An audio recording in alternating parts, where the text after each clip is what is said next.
નમસ્તે. આપણે અત્યારે વ્યાખ્યા દેસાઈ જોડે છીએ. વ્યાખ્યા, તું કયા ધોરણમાં ભણે છે? છઠ્ઠા ધોરણમાં. કઈ સ્કૂલમાં ભણે છે? લક્ષ્મણ જ્ઞાનપીઠ. ઓકે. મેં સાંભળ્યું છે કે તમારે જે સમાજ વિદ્યામાં ભણવામાં આવે છે મહાજન પદ અને એની રાજધાની વિશે, તો એમાં કંઈક તે અલગ નવીન ટ્રીક થી કંઈક યાદ રાખ્યું છે, રાઈટ? હા. શું એવી ટ્રીક છે એવી? ગીતથી. ગીતથી તે મહાજન પદને યાદ રાખ્યું છે? હા.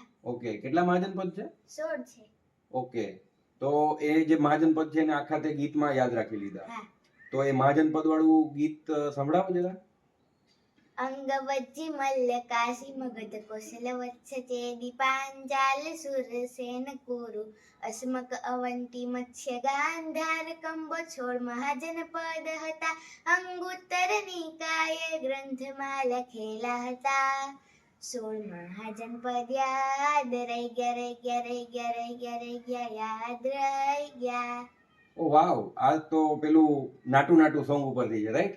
હા, એ જ છે. Okay okay. તો આના ઉપરથી મહાજન પદ તો યાદ રહી ગયા, પછી એની રાજધાની પણ તે યાદ રાખી છે. હા. એ કઈ રીતે?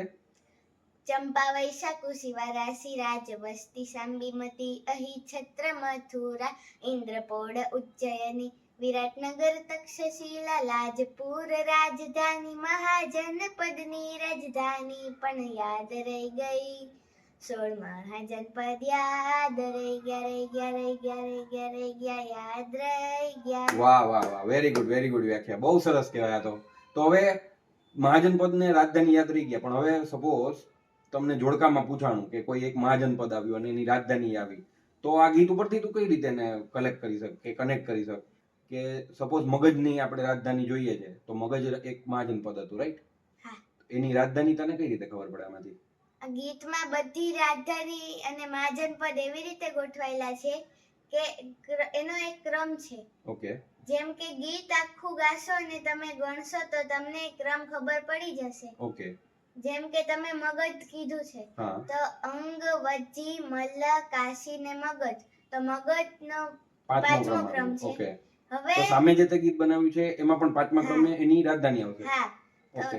ચંપા વૈશા કુશી વારાસી ને રાજ એટલે રાજગૃહ અથવા ગિરિવ્રજ. અચ્છા, ઓકે. તો આવી રીતે બધી મહાજન પદની રાજધાની સામે છે. હા. કઈ રીતે તને આઈડિયા આવ્યો? સરસ, બધા જે શબ્દો છે એ એકદમ એના લયમાં અને એના રાગમાં ઢળી ગયા છે. એક દિવસ મારા પપ્પા મને સામાજિક વિજ્ઞાનના વિષયનું રિવિઝન કરાવતા હતા. તો એમાં જે કોષ્ટક હતો એમાં જે મહાજન પદ અને રાજધાની હતા એ યાદ જ નહોતા રહેતા. તો મારા પપ્પાએ પછી નાટુના ગીત ઉપરથી આ યાદ રખાવ્યું. તો આપણે હમણાં જોયું કે વ્યાખ્યાએ કેવા સરસ મજાના ગીતની અંદર બધું અલગ અલગ જે મહાજન પદ ને જે છે વસ્તુ અઘરી છે એ યાદ રાખ્યું. તો આના ઉપરથી એ આપણે કહી શકીએ કે આપણું જે અત્યારનું ભણતર છે એ અત્યારે મુખ્યત્વે ગદ્ય ઉપર રચાયેલું છે, જ્યારે આપણું જે પ્રાચીન સંસ્કૃતિનું જે શિક્ષણ હતું એ મોટે ભાગે પદ્ય ઉપર રચાયું હતું. જ્યારે કોઈ પણ તમે વસ્તુ પદ્ય સ્વરૂપમાં એટલે કે પોએટ્રી કે પોયમ્સના સ્વરૂપમાં તમે રાખો છો તો કેવું છે કે બાળકોને યાદગીરી માટે, યાદશક્તિ માટે એકદમ ઈઝી થઈ જાય છે, એને યાદ નથી રાખવું પડતું. જેમ કે આપણે એક ઉદાહરણ લઈએ કે આપણે મહાભારતની કોઈ રચના છે તો એની અંદર કોઈ ચોક્કસ એક છંદની અંદર, જેમ કે અનુષ્ટુપ છે કે મંદાક્રાંતા છે, એવી છંદની અંદર બધી રચનાઓ કરવામાં આવી હતી. જેમ કે હું તમને કહું કે યદા યદા હિ ધર્મસ્ય ગ્લાનિર્ભવતિ ભારત અભ્યુત્થાનમ ધર્મસ્ય તદાત્માનમ સૃજામ્યહમ. અમે આ જ વસ્તુ હું જો કોઈ ગદ્ય સ્વરૂપની અંદર કહું તો એક લાંબો નિબંધ જેવું લખવામાં આવે, પણ એ કેવું છે કે એ બાળકને યાદ ન રહી જાય.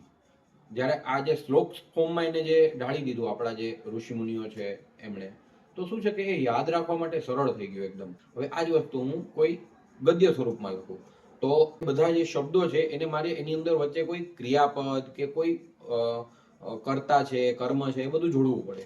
આનાથી શું થાય કે વસ્તુ વધી જાય. તો યાદ રાખવા માટે જે વાક્ય રચના છે એની અંદર બાળકોને થોડુંક કષ્ટ પડે. તો આ ના થાય એના માટે આપણે પદ્ય સ્વરૂપમાં જો લઈ લઈએ એને તો બાળકોને યાદ રાખવું બહુ સરળ બને છે. તો આવી જ રીતે કોઈ અઘરો સબ્જેક્ટ હોય એને જો તમે કોઈ સારા પદ્ય સ્વરૂપમાં ઢાળી દેશો તો બાળકોને યાદ રાખવું બહુ ઈઝી થઈ જશે. એક વખત પ્રયોગ કરી જોજો. Thank you. નમસ્તે.